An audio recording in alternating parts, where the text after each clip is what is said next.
వెంకటనాథాయ శ్రీనివాసాయ మంగళం.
విదేశాల నుండి తన చెంతకు విచ్చేసేటువంటి జాతి మత భాష ప్రాంతాలకు అతీతుడై సకల సద్భక్తులను దీవించేటువంటి మహాగురువు రాఘవేంద్ర స్వాముల వారు.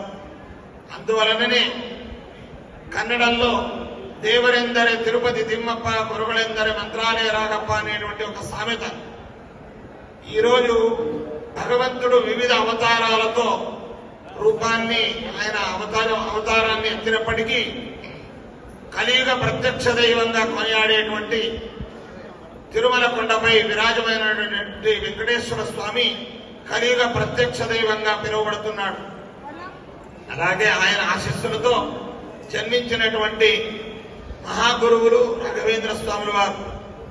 ఇంతకు ముందు ఎంతో మంది గురువులు ఉన్నప్పటికీ, తదుపరి ఎంతో మంది గురువులు ఉన్నప్పటికీ వారి అందరి విశిష్టతను కూడా తను మైదాల్చి ఈ భూలోకంలో అవతరించాడు రాఘవేంద్ర స్వాముల వారు. అందువల్లనే గురుగలెందరే మంత్రాలయ రాగప్ప అనేటువంటి సామెతకు ఆయనను ఉదాహరణగా చెబుతున్నారు. అలాంటి రాఘవేంద్ర స్వాముల వారి పుట్టినరోజును పురస్కరించుకుని తిరుమల తిరుపతి దేవస్థానం తరపున ప్రతి సంవత్సరం ఆయనకు ఆశీర్వాద రూపంగా, కానుక రూపంగా వస్త్ర ప్రసాదం అనేటువంటిది తిరుమల నుండి ఇక్కడ రావడం అనేటువంటిది ఆనవాయితీగా వస్తున్నది. ప్రతి స్థలంలో ఏ ఒక్క దేవస్థానం నుండి కానీ, ఏ ఒక్క స్థలం నుండి కానీ ఒక్కసారి రావచ్చు, లేకపోతే జీవితావధిలో ఒకసారి రావచ్చు. కానీ ప్రతి సంవత్సరం వెంకటేశ్వర స్వామి ప్రసాద రూపంగా మంత్రాలయానికి ఆ వస్త్ర ప్రసాదం రావడం అనేటువంటిది ఇది సామాన్యమైనటువంటి విషయం కాదు. ఇది చాలా గొప్ప విషయం. అలాంటి భక్తాగ్రేసరుణ్ణి దీవించడానికి వెంకటేశ్వర స్వామి వస్త్రరూప ప్రసాదంగా ఇక్కడ వస్తున్నాడు.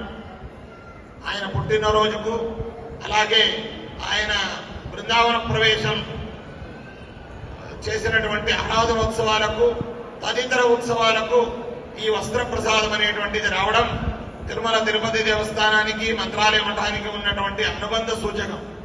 అలాంటి అనుబంధం ఉన్న తరుణంలో ఈరోజు 429వ పుట్టినరోజుకు వెంకటేశ్వర స్వామి వస్త్ర ప్రసాదంగా ఇక్కడ విచ్చేశారు.